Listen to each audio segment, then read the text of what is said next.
바울이 자기 셋집에 머물면서 자기에게 오는 모든 사람들을 다 영접하고 특별히 그들에게 하나님의 나라와 또 그 주 예수 그리스도에 관한 모든 것을 담대하고 또 거침없이 가르쳤다라고 하는데, 그러한 은혜가 여러분들에게 있기를 바랍니다. 여러분들을 만나는 사람, 여러분들을 찾아오는 사람, 여러분들이 찾아가는 사람에게 하나님의 나라와 그리스도 예수의 복음에 대해서 담대하게 또 거침없이 증거하는 여러분이 되기를 주님의 이름으로 축원드립니다. 복음 하나로 충분합니다 라는 그런 설교를 하고 계시는 우리 김영희 선교사님이라고 계신데, 정말로 이 복음이 우리가 살아가는 데 있어서 최고의 가치이기 때문에 그가 어디를 가든지 무엇을 하든지 누구를 만나든지 그 복음을 전하고 다른 것을 전하지 않는다는 그런 강의를 듣고 제가 도전을 받은 적이 있습니다. 여러분들에게도 복음이 그러한 의미가 되기를 바랍니다. 담대하게 거침없이 때를 얻든지 못 얻든지 그리스도의 복음을 전하는 여러분이 되기를 주님의 이름으로 축원을 드립니다.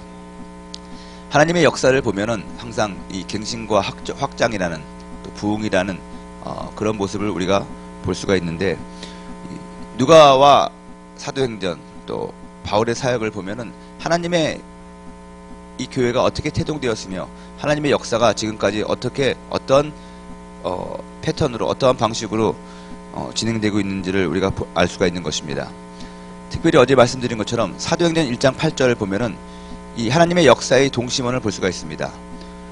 예루살렘에서 온 유대에서 사마리아에서 땅끝으로, 마치 물이 이 파장을 일으키면서 그 파장이 커지듯이 그리스도의 복음은 예루살렘에서 시작이 되어서 점차로 세계 가운데로 나가는 것을 볼 수가 있다는 것입니다.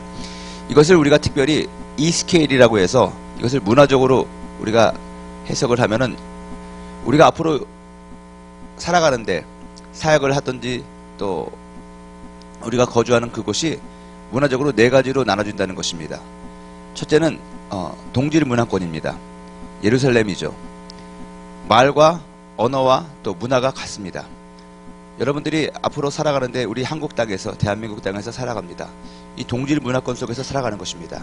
동질 문화권 속에서 사역하는 것입니다. 한편 이러한 동질 문화권에서 우리는 또 더 한층 나아가서 유대에서 살아가는 그런 경험을 하게 됩니다. 유대는 디아스포라입니다. 사는 지역은 다릅니다. 하지만 같이 생활하는 생활권이 같습니다. 예를 들면 미국에 살지만 여러분들은 교민들과 함께 살아가는 것입니다. 같은 문화와 다른 문화 속에 살지만 같은 문화와 같은 언어를 사용하면서 살아간다는 것입니다. 일본에서 살아가지만 여러분들은 일본에 있는 한국 사회에서 살아갑니다. 그것이 디아스포라의 삶입니다. 거기서 목회를 할 수도 있고 거기서 장사를 할 수가 있다는 것입니다. 한층 더 진일보에서 유사문화권에서 살 수가 있습니다. 그것은 사마리아입니다. 비슷한 문화라는 것입니다. 비슷한 언어군에서 산다는 것입니다. 예를 들면 여러분들이 중국에서 살지만 조선족을 대상으로 사역을 하거나 그들의 공동체 속에서 살아갑니다. 더불어서 러시아에 살지만 고려인들을 대상으로 사역을 하든지 고려인들을 대상으로 사업을 하든지 그들과 함께 어우러져 살아간다는 것입니다. 이것이 사마리아 유사문화권입니다. 땅끝이 있습니다. 초문화입니다. 전혀 언어와 문화가 완전히 다른 이질적인 문화권 속에서 여러분들이 살아간다는 것입니다. 제가 살았던 네팔같이 언어와 문화와 모든 것이 우리랑은 전혀 공유되는 것이 없습니다. 그것이 바로 초문화권에서 살아가는, 땅끝에서 살아가는 사람들입니다. 제가 왜 이 말씀을 하냐면, 하나님께서 우리들에게 주신 이 필드는 세상인데 그 세상은 우리와 언어가 같고 문화가 같은 그런 동질 문화권만 있는 것이 아니라 디아스포라도 있고 유사문화권도 있고 초문화권적인 그런 필드가 있다는 것입니다. 그것을 여러분들이 스스로 나는 여기서 살아야지라고 제한할 수 없다라는 것입니다. 하나님의 역사는 동질 문화권에서부터 초문화권까지 점차로 퍼져나갑니다. 그것이 하나님 역사의 시작이라는 것입니다. 초대교회를 보면은 이러한 하나님의 부흥의 역사가 또 갱신의 역사가 문화적으로 인종적으로 확장된 것을 우리가 알 수가 있습니다. 팔레스타인 유대인들을 중심으로 해서 이 복음이 시작이 되었습니다. 아람어를 썼습니다. 그들의 언어는. 그것이 이제는 헬라파 유대인들의 세계까지 퍼졌다는 것입니다. 디아스포라죠. 이들은 헬라어를 썼습니다. 헬라파 유대인 중에서 가장 대표적인 사람이 바울과 바나바입니다. 디모데, 그런 사람들입니다. 그리고 그 영향력은 이제 사마리아인으로 퍼져나갑니다. 그리고 그것이 이디오피아인, 북아프리카로 퍼지는 것이죠. 그리고 로마입니다. 로마에 와서 최고의 전성기를 이룹니다. 팍스 로마라는 말이 있습니다. 모든 길은 로마로 통한다. 로마를 통해서 복음도 같이 전해진 것입니다. 그리고 그것이 결국 오늘날 저와 여러분에게까지 퍼져나가는 세계를 향한, 열방을 향한 어떤 그런 확장이 있었죠. 이 중에서 특별히 헬라파 유대인들의 활약이 대단했습니다.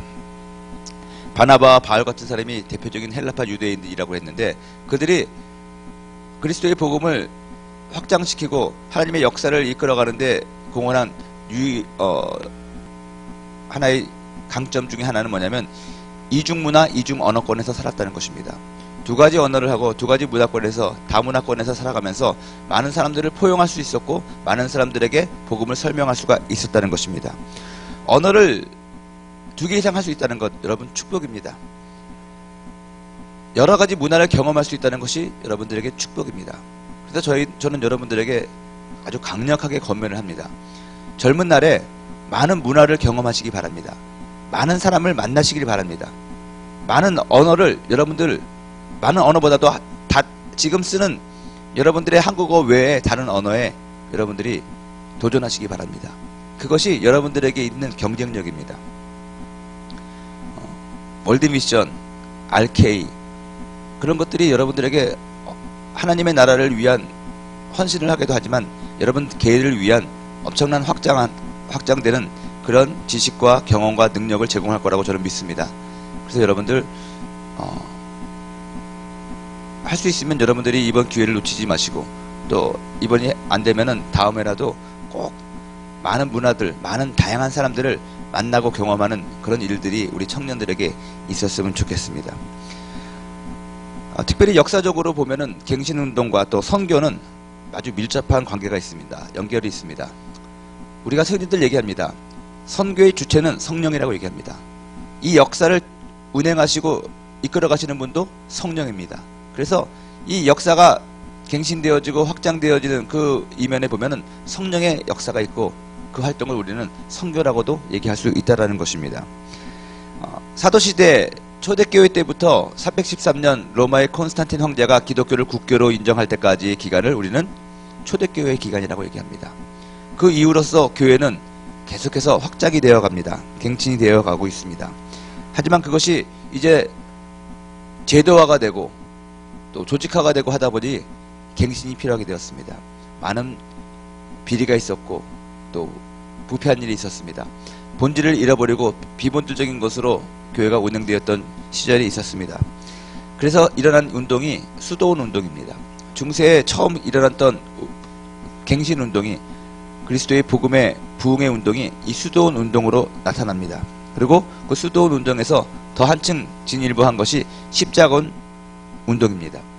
하지만 불행하게도 이 십자군 운동은 이 비극적으로 왜곡된 선교 운동이었습니다. 힘으로써 선교를 한 것입니다. 정복사학과 함께 그리스도의 복음이 전해진 것입니다. 이 십자군 운동을 통한 이 선교라든가 교회의 확장 모습 보면, 하나님 나라의 확장의 모습을 보면은 전형적으로 힘 있는 자가 힘 없는 자를 지배하고 전해주는 그런 구조가 되었습니다. 근데 이것은 지금까지도 마찬가지입니다. 참 고질적인 병이 아닐 수가 없습니다. 지금도 복음은 힘 있는 자가 힘 없는 자에게 전해주는 듯한 그런 인상이 우리들에게 많이 있습니다. 그래서 제국주의적인 모습이 있습니다. 선진국이 되면 당연히 후진국에 가가지고 선교를 해야 된다고 생각을 합니다. 이것이 우리들이 가지고 있는 일반적인 생각입니다. 그래서 많은 교회들도 그러죠. 우리 교회가 어느 정도 부흥하면 그 다음에 선교를 하겠다. 시작부터가 잘못된 것입니다. 선교라는 것은 우리가 여유가 있어서 하는 것이 아니라 이것은 우리가 해야 될, 교회가 존재해야 될 이유이고 사명이기 때문에 개척 때부터 선교를 해야 되는 것입니다. 내가 있든 없든지 간에 하나님의 복음을 전해야 된다는 것입니다. 내가 그럴 만한 힘이 있으니까는 나보다 못한 사람들을 찾아가서 전도를 하고 선교를 합니다. 영어 얘기를 한번 해보면요. 저는 선교사 가기 위해서 준비를 나름대로 많이 했습니다. 그래서 영어 공부를 열심히 했습니다. 다른 건 아니지만. 여러분들과 같은 청년 때 토요일마다, 매주 토요일마다 월요일 토요일 전도를 했습니다. 근데 김포공항에서 한 주는 가서 전도를 하고 한 주는 이태원에 가서 전도를 했습니다. 영어로 전도했습니다. 외국 사람들을 향해서 전도를 했습니다. 나는 해외 선교사로 갈 거기 때문에 이제 영어로 전도하는 법을 배워야 된다. 영어 공부를 열심히 했습니다. 그럼에도 불구하고 지금까지도 영어를 잘 못합니다. 네팔에 갔을 때 하나님이 은혜를 주셔가지고 네팔 말은 6개월 정도 됐을 때부터 설교를 하기 시작했습니다. 네팔 말을 배우고 가지 않았지만 하나님이 마음을 또 그렇게 주니까 금방 하나를 알면 10개로 치는 놀라운 은혜를 주시더라고요. 왠지 모르겠지만 네팔 말은 잘했습니다. 같이 사역했던, 처음에 셀파 부족 사역할 때 데이비 스미스라는 미국 선교사님이 같이 사역을 했는데, 미국 파이오니아라는 선교에서 파송돼서 셀파 부족을 하는 사람입니다.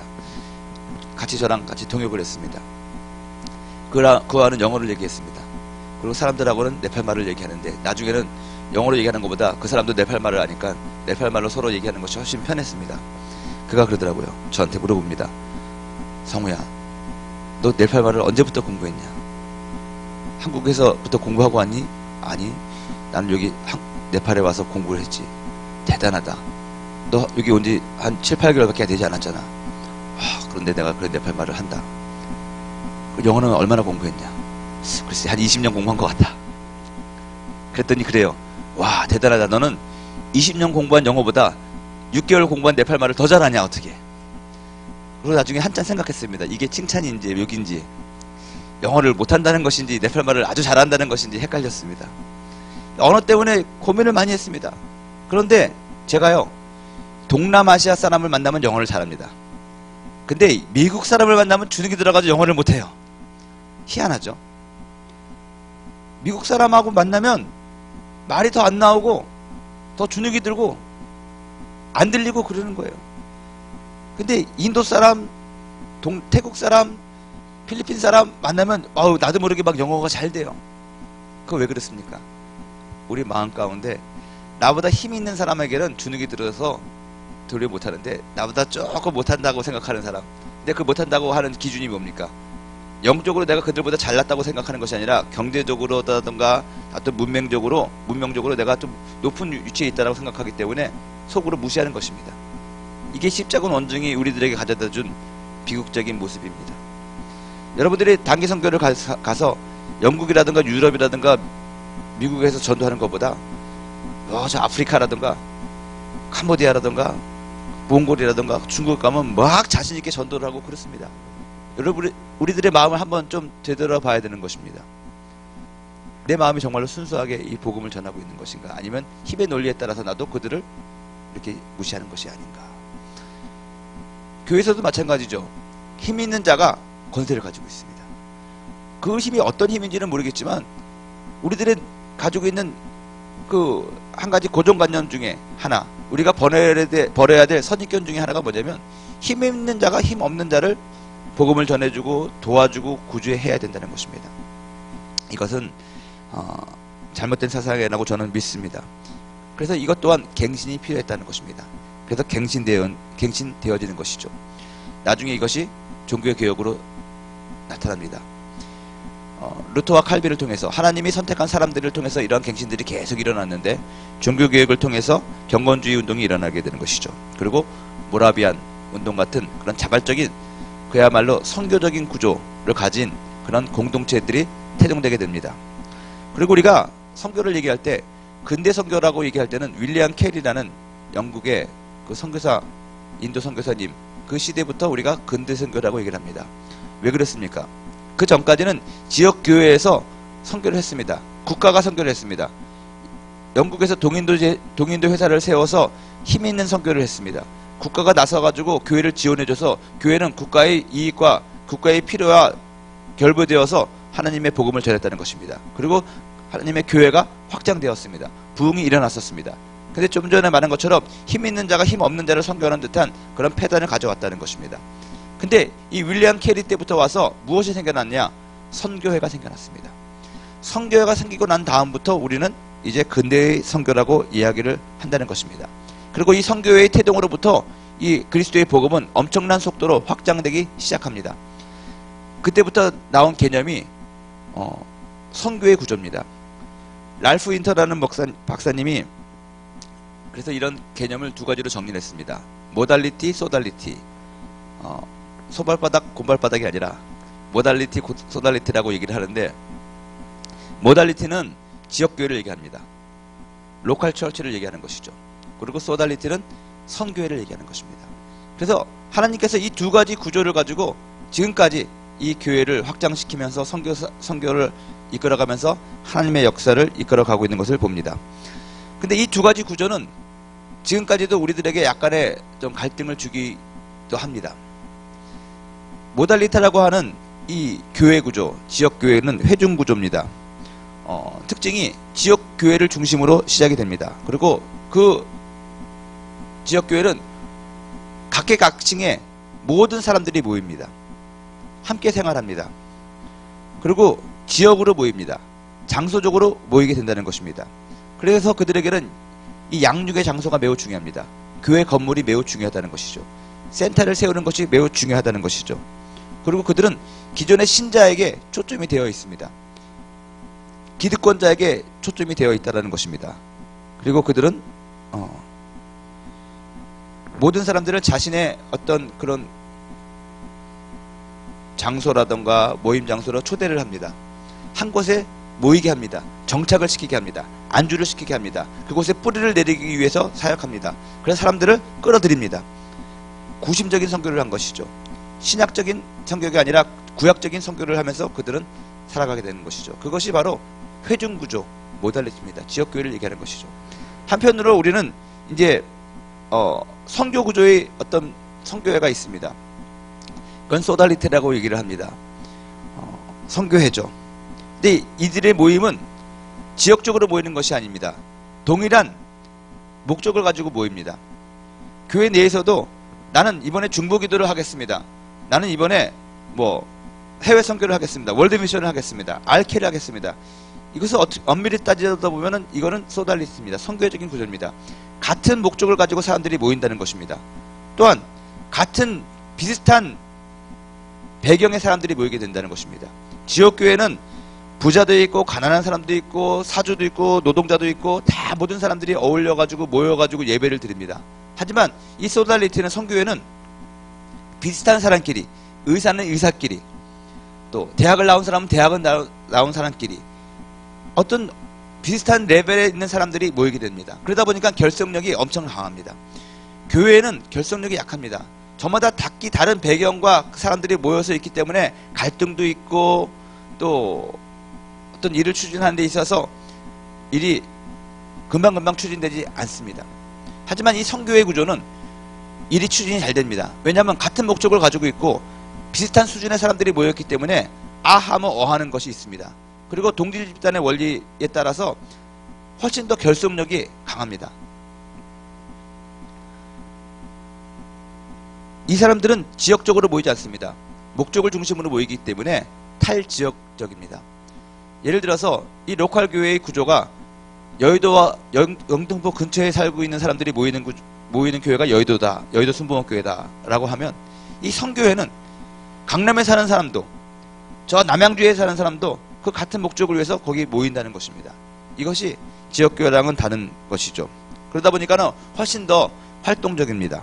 그리고 더 높은 헌신을 하는 사람들이 모입니다. 초신자보다는 기신자들이 더 많이 모인다는 것이죠. 이들은 교회가 구심적인 선교를 했다면, 사람들을 불러 모아서 일하는 그런 모습으로 사역을 했다면 이들은 사람들이 있는 곳으로 갑니다. 상당히 이동성이 강합니다. 원심적인 선교를 한 것이죠. 이러한 두 가지 구조가 오늘날까지 이 윌리엄 캐리 이후로부터 계속해서 존재를 하면서 하나님께서 이 두 가지 구조를 적절하게 사용하셔서 교회를 갱신시키시고 이 세상을 갱신시키시고 확장시키는 일을 하고 있습니다. 이 두 가지 구조가 하나님이 사용하시는 구조이면 틀림이 없지만 또한 우리들에게 많은 또 갈등을 가져다 준 것도 사실입니다. 예를 들면은 아까 말한 것처럼 이 선교회 구조는요, 선교회는 훨씬 더 결속력이 강하고 목적이 뚜렷하기 때문에 여기서 성경 공부를 하고 여기서 예배를 드리면 이 지역교회에서 드리는 예배보다 훨씬 더 우리들에게 강하게 다가옵니다. 로컬 처치에서는 성경을 두리뭉실하게 가르치셔야 됩니다. 여러분들에게 말씀하신 설교를 하면 여기서는 배운 자도 있고 못 배운 자도 있고 여러분들의 배경에 따라서 여러분들이 가지고 있는 세계관이 다 다르기 때문에 어떤 한쪽으로 치우친 말을 하면은 이쪽에서 안 좋다고 그러고 또 이쪽을 대상으로 하면은 또 안 좋다고 얘기합니다. 여러분, 이 교회에서 주일 설교하는 것이 제일 힘듭니다. 왜 힘든 줄 아십니까? 주일은 거룩하기 때문에 하나님이 더 특별히 받으시는 예배이기 때문에 설교하기가 힘들까요? 그렇지 않습니다. 주일날은 각계의 사람들이 와서 앉아있기 때문에 설교하기가 힘든 것입니다. 어디다 기준을 맞춰야 되는지 모르겠어요. 오후 예배를 볼까요? 오후 예배를 보면은 우리 청년들만 오면 좋겠는데 지금 우리 권사님들 어른들도 상당히 많다는 것입니다. 여기에는 대학원생도 있고 박사도 있고 여기에는 갓 대학을 고등학교를 졸업한 학생들도 있고 지식 수준이 다르고 그들이 살고 있는 배경이 다르기 때문에 어떤 예화를 해야지 이들이 웃는지 유머 코드가 뭔지 이들이 은혜 받는 코드가 뭔지 도저히 갈피가 잡히지 않는 것입니다. 그래서 모든 사람이 다 쉽게 알 수 있고 이해할 수 있는 그것을 찾아야 되는데 그게 힘듭니다. 설교를 듣고 가장 좋은 설교는 모든 사람이 그 설교를 들었는데 다 나한테 하는 얘기 같다 라고 느끼면 설교를 잘하는 것입니다. 우리 월라 목사님의 특징이 그거죠. 정말 수많은 다양한 사람들이 모여있는 데서 설교를 하는데도 모든 사람들이 오늘 목사님이 나한테 하는 얘기 같아. 시장에서 생선을 파는 아줌마도 오늘 목사님이 나한테 얘기하는 것 같아. 회사에서 많은 사람들을 거느리고 있는 사장님도 오늘 저 설교가 나한테 하는 것 같아. 그 설교를 잘하는 것입니다. 그걸 맞추려면 힘들어요. 도리어 주중에 월드미션이라던가 어저께는 중보기도 모임이 있었는데 중보기도 모임 때 설교하는 거는 쉽습니다. 왜냐하면 중보기도 나온 사람은 기도하라고 나온 사람들이니까 기도하라고 얘기하면 되거든요. 근데 주일날은 교회에 기도하러 나온 사람도 있지만 연애하러 나온 사람도 있고 자다가 깨가지고 할 수 없이 끌려 나온 사람도 있고 많은 다른 동기를 가져온 사람들이 있기 때문에 이 설교하기가 힘든 것입니다. 그래서 로컬 교회에서 가르치는 거는 수준이 깊을 수도 없고요, 낮을 수도 없고 항상 어중간해요. 그러다 보니까 여러분들 가운데서 학교에서 아니면 지역에서 어느 선교에서 불러서 성경 공부를 하자. 근데 그 선교회들은 어떤 특정한 목적을 위해서 모인 그런 사람들의 동질 집단의 모임이기 때문에 가르치는 것이 아주 정확하거든요. 확실하거든요. 근데 거기 가서 딱 보니까 와, 이렇게 성경을 깊이 가르칠 수 있는 것은 처음 봤다.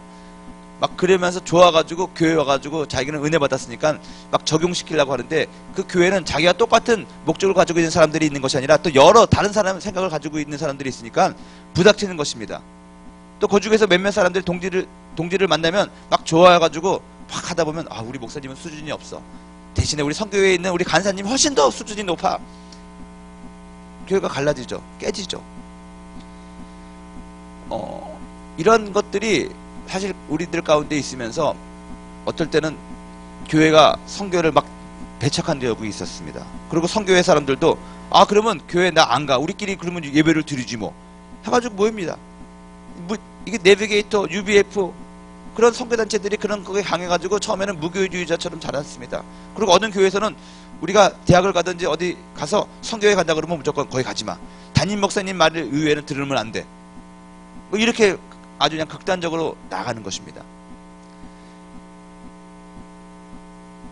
이 두 가지 구조를 우리가 잘 이해하고 우리 삶 가운데 적용하고 하면 엄청난 놀라운 은혜가 있지만 이것을 우리가 가지고 있는 어떤 이기적인 생각으로 판단을 하고 정죄를 하면은 이 두 마리 토끼를 다 잡을 수가 없습니다. 특별히 우리 여의도 순복음교회 같은 경우에는 하나의 지역교회라고 얘기하기에는 이제는 그 선을 넘었습니다. 우리 교회는 여의도 영등포구에 있는 한 지역교회 수준이 아닙니다. 이제는 세계 가운데에서 그 영향력을 발휘하는 교회입니다. 선교회와 선교구조와 회중구조가 같이 연합되어 있는 아주 독특한 구조이고, 또 하나 새로운 선교의 모델을 제시하는 교회라는 것입니다. 제가 놀랐습니다. 우리 여의도 순복음교회 안에 있으면서 우리 교회가 그냥 사람만 많이 모이는 교회인 줄 알았는데, 제가 다른 데 가서 이 선교학을 공부하고 하다 보니 그 많은 사람들은 우리 교회를 21세기의 전형적인 어떤 성장하는 교회의 모델로 제시를 하고 있더라고요. 그 제시하고 있는 것 가운데 하나가 뭐냐, 건물을 크게 지어서 사람들을 많이 모이고 주일 7복까지 예배를 드려라, 그런 것이 아니라 여의도 순복음교회는 지역교회와 선교회의 기능이 같이 짬뽕되어 있어서 지금까지 아주 독특한 구조를 가지고 있는 교회다. 그래서 이것이 이렇게 부흥되고 확장된 것이다. 우리 안에 수많은 선교회들이 있습니다. 자발적인 단체들이 있습니다. 그들은 다 자비랑입니다. 실업인 선교회 회원들, 여성교회, 남성교회, 교회에서 예산을 받아서 쓰는 사람들이 아닙니다. 자신들이 다 헌금을 내면서 스스로 그것을 운영을 합니다. 남성교회는 남성교회로서의 봉사의 목적을 위해서, 성찬은 성찬을 위해서 목적으로 사람들이 모이고 싶어서 모이는 것입니다. 엄청난 응징력과 그 능력을 발휘하면서 그들이 헌신을 합니다. 그것을 여의도 순복음교회라는 회중교회가, 지역교회가 다 어우르고 있는 것입니다. 우리 액팅 대학 청년국도 마찬가지죠. 지금 우리는 대학 청년국의 구분을 나이별로 지역교회적으로 나눠놨습니다. 카리스, 또 가스펠, 푸뉴마, 똑같은 우리 지역에서 일어나고 있는 그런 교회적인 개념으로 나이가 20살, 25살이 되면 너는 가스펠이 돼야 돼, 30살이 넘으면 카리스가 돼야 돼, 뭐 이런 식으로 나이별로 묶어놨습니다. 그러다 보니까 여러분들 간에는 그래요. 나는 진급하는 것이 내가 늙었다는 것 같아요. 나 진급 죽어도 안 하겠어요. 뭐 이런 사람도 있고.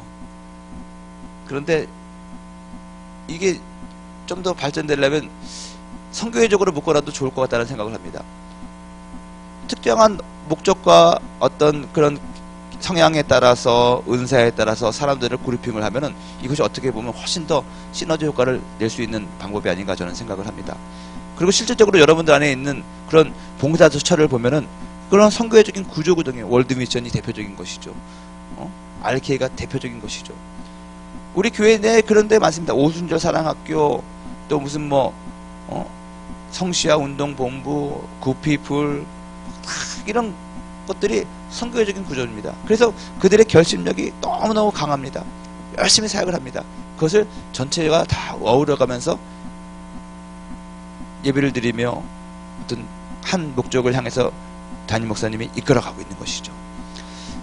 이것은 상당히 21세기 다변화된 사회 속에서 적용할 수 있고 생존할 수 있는 우리의 목회 방법이 아닌가 생각을 하고, 우리 교회의 생존을 위해서뿐만이 아니라 하나님께서 이 세계의 역사를 경영하시고 운행하시는데 사용하는 어떤 전략이 아닌가 저는 생각을 해봅니다. 오늘 이 하나님이 사용하시는 세계 역사를 이끌어가시는 방법 가운데 이 선교회 구조와 교회 구조, 이 두 가지를 소개를 했습니다. 이것을 여러분들의 마음에 품고 여러분들도 이 구조 속에 들어가셔서 하나님의 역사에 동참하며 살아가는 것입니다. 그래서 여러분들에게 원하는 것은 주일 예배를 드리고 교구 예배를 드리면서 이 지역교회적인 어떤 활동을 하시지만 반드시 우리 교회 내에 있는 선교회라든가 봉사차라든가 뭐 소명팀, 찬양팀, 중보 기도팀, 여러 팀들이 있지 않습니까?